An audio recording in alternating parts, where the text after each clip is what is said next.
की चाय और सुबह की तैयारी में आप सभी का स्वागत है। मैं हूं सुमित और एक और बेटर सेशन जबकि मार्केट्स में खरीदारी का रुझान बना रहा, लगातार चौथा दिन जबकि मार्केट्स में तेजी रही और हरे निशान में रहा इंडेक्स भी और हरे निशान में रहे मिड कैप स्मॉल कैप भी और बॉर्डर मार्केट्स के अंदर अच्छी खरीदारी आज के सत्र में बनते हुए दिखाई पड़ी।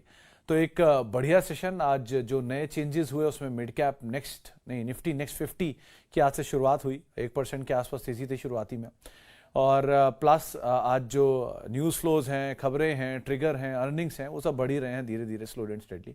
अब कल हम जाएंगे एक्सपायरी के दिन, कल मंथली एक्सपायरी है तो इंपॉर्टेंट दिन रहेगा, वोलेटाइल रहेगा, तो आप उस हिसाब से तैयार रहिएगा और उसके हिसाब से ही तैयारी करिएगा।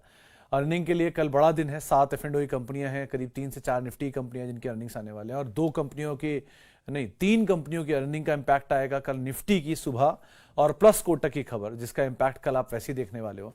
सो कल वैसे ही बड़ा हैपनिंग दिन होगा तो उस हिसाब से आप अपनी तैयारियां रखिएगा और वॉलेटिलिटी की उम्मीदें बढ़ा के आप बाजार में चलिएगा। ये तो रही आज के बाजार की हाल। अब जो बाजार बंद होने के बाद अब तक हुआ है वो आपको पहले बताते। सबसे पहले तो कोटक महिंद्रा बैंक, ये एक इम्पॉर्टेंट अपडेट जो कि बाजार बंद होने के बाद आया है। तो सबसे पहला अपडेट ये है कि कोटक महिंद्रा बैंक के ऑनलाइन और मोबाइल बैंकिंग से कोटक महिंद्रा बैंक की जो नए क्रेडिट कार्ड हैं उसको इशू करने को लेकर एक रोक लगाई गई है। आरबीआई ने क्रेडिट कार्ड जारी करने पर रोक लगाई है। नए क्रेडिट कार्ड जारी करने पर तत्काल रोक क्रेडिट कार्ड के ऊपर लगाई गई है। ऑनलाइन मोड से नए ग्राहक जोड़ने पर भी रोक लगी है और मोबाइल बैंकिंग से नए ग्राहक जोड़ने पर भी रोक लगी है। मौजूदा क्रेडिट कार्ड सर्विसेज जो हैं वो कंटिन्यू रहेंगी और एक्सटर्नल ऑडिट के बाद पाबंदी की समीक्षा होगी। तो ये एक बड़ा नेगेटिव डेवलपमेंट है कोटक महिंद्रा बैंक पर। इसका एक रिएक्शन कल आप एक्सपेक्ट कर सकते हैं वहां पर, क्योंकि ये अनसर्टेनिटी के साथ आया है इसलिए इसका रिएक्शन बड़ा हो सकता है। तो इसलिए आज से आप नजर रखिएगा। ये रही पहली बड़ी खबर जो कल बैंक के ऊपर इंपैक्ट करेगी। कोटक वैसे भी अंडर परफॉर्मर है और उसके साथ ही बड़ी खबर आ रही है। इसके अलावा कुछ और अहम खबरों में एक्सिस बैंक के नंबर्स आए हैं। नंबर्स बेटर साइड पे दिख रहे हैं। घाटे से मुनाफे में वैसे वाई बेसिस पर है लेकिन एडजस्टमेंट हटा देंगे तो भी नंबर अच्छा है। और एनआईआई का जो नंबर है वो करीब करीब 7,130 करोड़ रुपए का एक मुनाफे का नंबर है। एनआईआई करीब 13,090 करोड़ का है। ग्रॉस एनपीए गिरे हैं 1.58% से घट के 1.43%। नेट एनपीए भी घटे हैं 0.36 से घट के 0.31%। प्रोविजनिंग थोड़ी सी बढ़ी है लेकिन बहुत बड़ा नंबर नहीं है, 100-150 करोड़ रुपए की बढ़त आई है। और क्यू ऑन क्यू बेसिस पे वाई बेसिस प्रोविजनिंग 300 करोड़ से बढ़कर आएगी तो वो बड़ा ही दिखेगा आपको, लेकिन इन टोटल नंबर ठीक है। L and T Infotech Mindtree number weak आए हैं लेकिन शेयर में शायद रिएक्शन वीक साइड का ना हो, उल्टा रिएक्ट कर जाए शायद एक शेयर, क्योंकि ऑलरेडी बहुत दिन से डिस्काउंट कर रहा है अपने खराब नंबर्स को। तो अगर रिएक्शन आया भी फर्स्ट हाफ में एल&टी इन्फोटेक का एक वीक साइड का तो शायद वो खरीदारी का अच्छा मौका होगा, उस हिसाब से आप देखिएगा। मुनाफा इनका घटा कर 1100 करोड़ रुपए आया है, आय घटकर 8,890 करोड़ रुपए आई है। एबिट घट के 1,308 करोड़ आया और मार्जिन भी घट के 15.5% से घट के 14.5% आए हैं। डॉलर आए 108 करोड़ डॉलर से घट के 106 करोड़ डॉलर आई है और रेवेन्यू जो डॉलर रेवेन्यू 1.5% घटा है, आधा परसेंट घटने का अनुमान था, 1.5% घटा है। और कांस्टेंट करेंसी रेवेन्यू भी करीब करीब 1.3% घटा है जो कि 0.75% घटने का अनुमान था। सो नंबर्स वीक हैं, इसमें कोई डिनायल नहीं है, लेकिन इन्फोसिस जैसा ये भी होगा कि कल अगर एक स्टीप फॉल के साथ ये नीचे खुलता है तो आपके लिए शायद एक अच्छा मौका हो सकता है नीचे ऐड करने को लेकर। Hindustan Unilever in line number है, करीब 2552 करोड़ से घटकर 2400 करोड़ रुपए आया है। आय घटी है 14,857 करोड़ आई है। ऑपरेटिंग मुनाफा भी घटा है 3435 करोड़ आया, बहुत ही slightly. Margin 10 basis point 20 point टूटे हैं जो कि अनुमान लगा के बाजार चल रहा था। वॉल्यूम ग्रोथ 2 से 3% का अनुमान था, 2 से 3% का ही नंबर आया, तो ऑलमोस्ट इन लाइन ही आपको ये नंबर दिखाई पड़ेंगे। कुछ और खबरों में आरवीएनएल के ऑर्डर मिला है कंपनी को 240 करोड़ रुपए के आसपास का और एयू स्मॉल फाइनेंस बैंक के भी नंबर आए हैं जहां पे मुनाफा घटा है, एनआईआई भी बढ़ी है और ग्रॉस एनपीए घटा है, नेट एनपीए भी घटा है। तो कुछ मिले जुले से नंबर यहां पर आप एक्सपेक्ट कर सकते हैं। वैसे नंबर्स अच्छे रहने का अनुमान इस क्वार्टर में बाजार लगाकर चल रहा था, तो एयू स्मॉल फाइनेंस बैंक के नंबर अनुमान से थोड़े से पलट साइड पे आपको दिखाई पड़ेंगे। तो ये कुछ खबरें आई हैं। बाकी अब सवाल जवाब का सिलसिला शुरू कर लेते हैं और बातचीत कर लेते हैं अलग अलग सवालों को लेकर जो कि अलग अलग माध्यमों के जरिए मेरे पास आते हुए दिखाई पड़ रहे हैं। शुरुआत करते हैं पहले कुछ सवालों की, जिसमें एक सवाल ये रहा। हाँ, सबसे पहला सवाल है सर, गुड इवनिंग चक्रवर्ती साहब, ABSL AMC यानी कि Aditya Birla Sun Life AMC और Tata chemical Rain industry, shall we add more at this level? Chakravarti साहब देखो, टाटा केमिकल में तो I am very much comfortable and confident कि इसमें तो कोई खास दिक्कत नहीं है, आपको नीचे मिला आप आराम से ऐड करिए। इसलिए नहीं कि इस कंपनी के बिजनेस को लेकर कुछ अपडेट आ रहा है, बल्कि इसलिए कि इसमें वैल्यू बहुत है। जितनी वैल्यू आपको टाटा इन्वेस्टमेंट में दिखती है ना, इन्वेस्टमेंट की, उतनी ही वैल्यू टाटा केमिकल के पास भी है इन्वेस्टमेंट की। बड़ी इंटरेस्टिंग बात यह है कि टाटा इन्वेस्टमेंट को लोग इन्वेस्टमेंट के तौर पर देखते हैं कि उसमें इन्वेस्टमेंट होल्डिंग वैल्यू है। टाटा केमिकल को कोई होल्डिंग वैल्यू के लिहाज से नहीं देखता। 1100 रुपये 1000 रुपये तो बुक वैल्यू है स्टॉक की। तो बुक वैल्यू इतनी बड़ी इसलिए कि इसके पास इन्वेस्टमेंट की हुई है इसने टाटा ग्रुप की अलग अलग कंपनियों में, जिसकी वजह से इसमें वैल्यू है इतनी, प्लस धंधा अलग है। सो ज़्यादा कंफर्टेबल टाटा केमिकल है, वन। अब आती है बात दूसरे स्टॉक्स की, जिसमें आता है आपका नाम ABSL AMC। इस ग्रुप के अंदर बहुत कुछ हो रहा है। 40% के आसपास ये ग्रुप चल चुका है बीते एक साल में, और हर ग्रुप की कंपनी में कुछ कुछ हो रहा है। जैसे कि आदित्य बिरला ग्रासिम पेंट और ज्वेलरी में उतर रहा है, अल्ट्राटेक कैपेसिटी ऐड कर रहा है, नोवेलिस का कैपेसिटी ऐड हो रहा है हिंडाल्को की तरफ से, वोडाफोन ने FPO ले आया, आदित्य बिरला फैशन ने TCNS क्लोथिंग खरीद ली। तो सभी कुछ कुछ कर रहे हैं। बस ये 3 कंपनियां रह गई, Aditya Birla capital, Aditya Birla AMC, Aditya Birla money. और तो ये सब कंपनियों के लिए एक ही चीज़ बोलूँगा कि क्योंकि ग्रुप की कंपनियों में एक चेंजेस आ रहा है, तो शायद यहाँ पर सेंटिमेंटल वाइज इंप्रूव आना चाहिए। सो आपके पास है तो आप बने रहो, थोड़ा बहुत आप ऐड करो, लेकिन एक ही चीज़ ध्यान रखना कि ज़्यादा कंफर्टेबल सिचुएशन में टाटा केमिकल है कंपेरेटिवली AMC से, और AMC में भी अगर आप होल्ड कर रहे हो तो कोई दिक्कत नहीं है। ओके जी, आगे बढ़ते हैं। हाय सर, ट्राइडेंट 3200 शेयर हैं 43.65 के दाम पर, 6 महीने से होल्ड कर रहा हूँ। प्रबीर साहब, आपको नहीं पता तो बताता हूँ कि जो top 15 companies in terms of equity size है, जिसमें वोडाफोन सबसे ऊपर आता है, 5000 करोड़ शेयर बाजार में है इसके।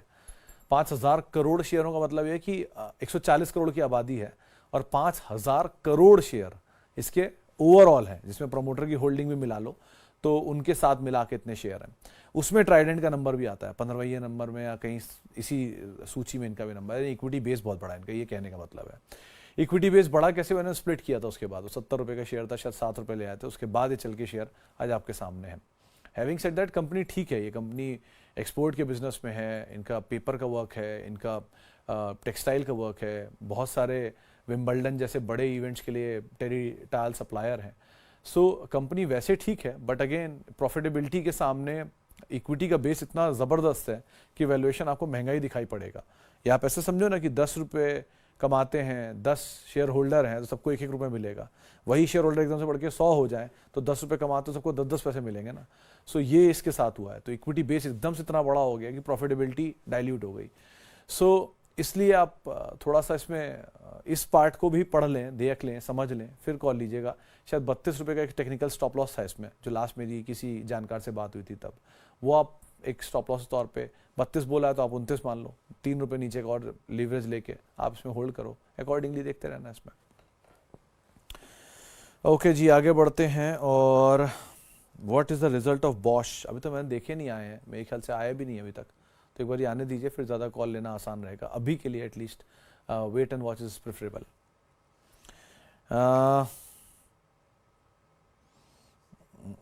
Sir ji, view on Dalmia Bharat result today, my buying price is 2200। मेरे ख्याल से राहुल जी अभी तक नंबर आए नहीं है डालमिया भारत के, क्योंकि मैं अभी एक मीटिंग में था, तो मीटिंग से आया तो जो नंबर मेरे को मोटे मोटे टीम ने मेरे बताए, मैं वही नंबर देख रहा हूँ। मेरे ख्याल से अभी तक डालमिया भारत का नंबर आया नहीं है। इफ़ इन केस अगर आ भी गए तो मैंने देखे नहीं है। नंबर और नो नंबर आप डालमिया भारत को होल्ड कर सकते हो। खराबी इस कंपनी में लॉन्गर ड्यूरेशन ऑफ टाइम में नहीं है, शॉर्टर ड्यूरेशन ऑफ टाइम में अगर आप इस चीज़ को देखकर खाली निवेश कर रहे हो नंबर्स को, तो मुझे नंबर पढ़ने पड़ेंगे। लेकिन अदरवाइज मतलब नंबर देखने होंगे कि आए हैं कि नहीं आए, लेकिन अदरवाइज अगर आप समय दे सकते हो तो इसमें नंबर और नो नंबर होल्ड करने में कोई खास बुराई नहीं है, तो आप देख सकते हो उस हिसाब से भी। सुमित सर, पॉलीप्लेक्स की आज तूफानी रफ्तार देख के बातें खिल गई। फरहान सर, देखो, जब तक इस कंपनी में प्रमोटर सामने से आके कोई बात नहीं बोलेगा तब तक नहीं कह सकता मैं कुछ भी बाय। इसमें बहुत सारे मल्टीपल हेडविंड्स हैं। हेडविंड्स मतलब सामने से आती हुई दिक्कतें हैं, जैसे कि इसकी प्रमोटर हिस्सेदारी प्लेज, जैसे कि इसमें लगातार प्रमोटर का हिस्सा बिकना, नंबर्स का कमज़ोर होना, डेट का बढ़ना, नहीं डेट तो शायद नहीं है लेकिन नंबर का कमज़ोर होना उसमें बड़ा ट्रबल है। सो ये प्रमोटर की जो हिस्सेदारी है ना, गिरवी रखना और घटना, ये दो बहुत बड़ा कंसर्न है इस कंपनी के लिए। सो अगर ऐसा कुछ प्रमोटर आके बाय करने लग जाए या प्रमोटर स्टेबल हो जाए या कभी टीवी पे आप सुनो उनको और वो बोले कि नहीं हम अब नहीं बेचेंगे, ऐसा कुछ होगा, तो आप आउटराइटली बाय करो।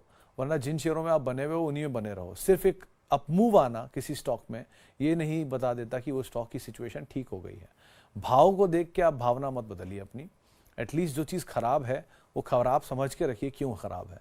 एक आध से अगर आप मिस भी हो जाएंगे तो वो बहुत फर्क नहीं पड़ेगा, लेकिन आप घाटा कम खाएंगे, ये एटलीस्ट सिचुएशन बन जाएगी आपकी। डिक्सन 30 शेयर हैं 5,000 रुपये and sold 9,000, May call option. So दोनों में से किसका टारगेट जल्दी आएगा? चिराग जी, मेरे ख्याल से आपने, मतलब मुझे थोड़ा इसमें एक चीज़ समझनी होगी कि आपने अगर 9,000 की कॉल बेची है डिक्सन की, पहले तो किस महीने की बेची है? अप्रैल तो सामने खड़ा है जो कल एक्सपायरी है। आपने मई बेची होगी, 99% में श्योर हूँ, इतनी तो आपने देखी होगी सिचुएशन। और दूसरा, आप 30 शेयर लेकर बैठे हो और आप बेच रहे हो कॉल का लॉट मुझे पता नहीं कितने का है डिक्सन का। तो अगर आप कॉल नेकेड कॉल हो गई फिर तो आपकी, क्योंकि अगर आपने कवर करने के लिए नीचे 30 शेयर और 30 का लॉट नहीं है, जो मुझे लग रहा है नहीं होना चाहिए, अगर मान लो अगर नहीं भी है तो आपकी नेकेड कॉल बेची आपने, नेकेड कॉल बेचने में मार्जिन इतना लग जाना है।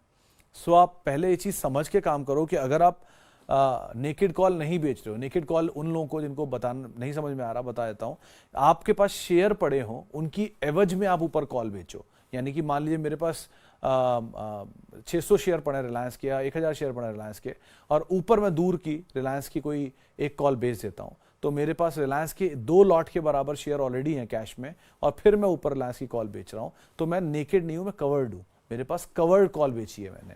तो उसमें क्या, अगर रिलायंस नीचे आएगा तो मैं कॉल से प्रीमियम खा लूंगा और अगर रिलायंस ऊपर जाएगा तो अपने कैश के शेयर बेच पाऊंगा। तो ये दोनों पोजीशन में मैं सेफ हूं। लेकिन अगर किसी ने नेकेड बेच दिया, यानी उसका शेयर नहीं है रिलायंस के, लेकिन फिर भी उसने आउटराइटली शेयर कॉल बेच दी, तो वो नेकेड कॉल बेच रहा है। नेकेड मतलब उसके पास शेयर नहीं है फिर भी कॉल बेच रहा है। तो अब अगर प्रीमियम नीचे आया तो उसको पैसा बन जाएगा, लेकिन अगर प्रीमियम नीचे नहीं आया तो ऊपर मार्जिन भरते भरते उसको बहुत नुकसान लग जाएगा। इसीलिए कभी भी नेकेड कॉल मत बेचिए, और अगर आपने बेची है तो आप पहले उस रिस्क पार्ट को समझ लीजिए, उसके बाद काम करिए। ये एक तरीका। अब रही बात डिक्सन की, तो जिस तरह की आज तेजी थी, लग रहा है आपके कैश के शेयरों में ज्यादा प्रॉफिट आएगा, आपकी कॉल बेची हुई का शायद प्रीमियम वाइप आउट हो जाएगा। और बाकी अगर आपने मई की कॉल बेची है तो आप ये बात समझ लिए कि आपने 9,000 की कॉल बेची है और 1,000 रुपए या 500-600 रुपए डिक्सन के ऊपर है वो कॉल, तो इतनी दूर की कॉल प्रीमियम खाने के लिए बेची जाती है। तो आप मोमेंटम में प्रीमियम खाइए, और जब भी आप कभी प्रीमियम में कॉल बेचते हो तो पूरे महीने का वो रिस्क रहता है, तो उसमें बहुत लंबा रिस्क एसोसिएटेड है। उस हिसाब से आप रिस्क रिवॉर्ड चेक करके ही एंटर करना है इसमें। Rest again it is in my limited understanding. Okay ji, Idea PFO लॉट हुआ है, क्या करें? पीएफओ नहीं होगा सर, एफपीओ होगा सिंह साहब।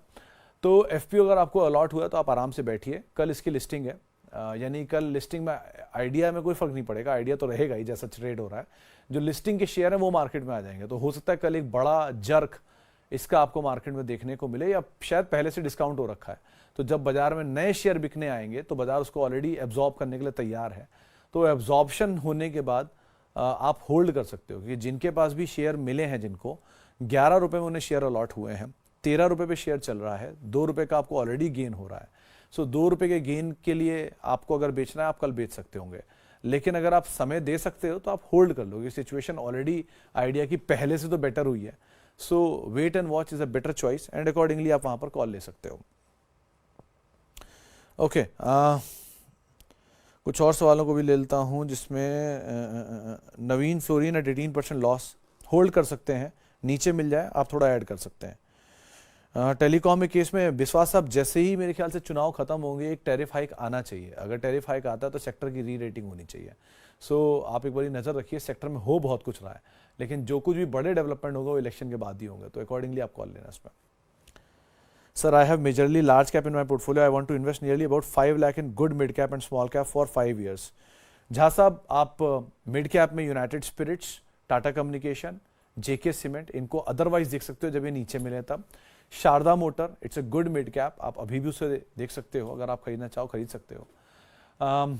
इसके अलावा मिड कैप में वेट करो, क्योंकि मिड कैप बहुत भागा हुआ है, तो जहां जहां आपको बड़ा फॉल मिलता रहे किसी अच्छी क्वालिटी कंपनी में, आप उसमें एंटर करो, ज़्यादा अच्छा है। बुरे दौर में किसी अच्छी कंपनी को खरीदना वो आपके लिए ज़्यादा लॉजिकल रहेगा। कल जैसे वो L&T इन्फोटेक माइंडट्री का अगर बुरा दौर आता है तो वो आपके लिए एक अच्छा दिन होगा खरीदने के लिए। और Oracle फाइनेंशियल अगर खराब नंबर पे कल रिएक्ट कर जाता है नेगेटिवली तो आप एंटर कर सकते हो। सो ऐसे किसी भी बुरे दौर में अच्छी कंपनी में निवेश करना इज ऑलवेज एडवाइजेबल। तो आप उस हिसाब से कॉल लो, वो ज़्यादा अच्छा है। और मिड कैप में कुछ अच्छे नाम हैं, इनकी लिस्ट बना बना के आप रखो। पीडीलाइट, इट्स गुड नेम, या ऐसे कुछ अच्छे नाम मिल जाए आपको तो आप उनमें एंटर कर सकते हो। ओके जी, आगे बढ़ते हैं। और sir I have 316 free HAL share, okay, and 25 TCS, should I sell 100 HAL and invest that money in TCS, is it a value buy? No, HAL अभी TCS वैल्यू बाय नहीं है। वैल्यू बाय 2900 रुपए के आसपास या 3000 रुपए के आसपास या 3200 रुपए के आसपास कहीं होना शुरू होगा। अभी के लिए तो इन्फोसिस ज़्यादा वैल्यू बाय है, लेकिन इन्फोसिस के केस में वही है कि वो ऊपर 1800 पे जाके फिर थक जाएगा और फिर नीचे आ जाता है 1300 रुपये। तो ये आप चाहो तो इन्फोसिस में कर सकते हो, TCS में नहीं। L&T इन्फोटेक माइंडट्री में कर सकते हो। अगर कल जो झटका नीचे का दे देता है तो आपके लिए एक वैल्यू बाय धीरे धीरे क्रिएट होनी शुरू हो जाएगी वहाँ पर। सो उसको आप एक बार को देख सकते हो, but again time is crucial. And HCL free के हैं तो आप यहाँ से 100 शेयर निकाल सकते हो, इसमें कोई डिनाइल नहीं। सर कहीं ना कहीं तो आपको प्रॉफिट बुक करना ही है, वो अब आप तय करो ये कहाँ करना है। वरना पेरेनियल आप होल्ड करते रहो, पेरेनियल वो शेयर चलता रहे, ऐसी कभी नहीं होता मार्केट्स में। Everything has to fall someday, everything has to go someday. So better is कि आप उस दिन थोड़ा पैसा जहाँ आपको सही लगे वहाँ आप निकाल लो। और Infosys is better comparatively, happiest mind is better comparatively, and L&T infotech Mindtree would be better अगर वो कल नीचे मिल जाता है तो। TCS खराब नहीं है, बट TCS थोड़ा चला हुआ है, ये थोड़े ज़्यादा सस्ते सो फार की सिचुएशन में दिखाई पड़ रहे हैं, तो आप अकॉर्डिंगली यहाँ पे कॉल ले सकते हो। चलिए फिलहाल अब इतने ही सवालों शामिल करूंगा। माफ़ी उन सभी लोगों से इनसे बातचीत नहीं हो पाई, और बहुत बहुत शुक्रिया उन सभी लोगों का जिन्होंने सवाल पूछा। आप सबसे अब मुलाकात होगी कल इन प्लेटफॉर्म्स पे, और आप मेरे साथ जुड़ सकते हैं। @सुमित रिसर्च मेरा ट्विटर हैंडल है, सोशल मीडिया हैंडल्स हैं। किसी भी निवेश से पहले अपने वित्तीय सलाहकार की राय आप लोग ज़रूर ले लें। और CNBC आवाज़ के YouTube, Facebook, Instagram किसी भी हैंडल पे आप हमारे साथ जुड़ सकते हैं, सवाल पूछ सकते हैं। बाकी की मुलाकात आपसे कल होगी, तब तक के लिए नमस्कार।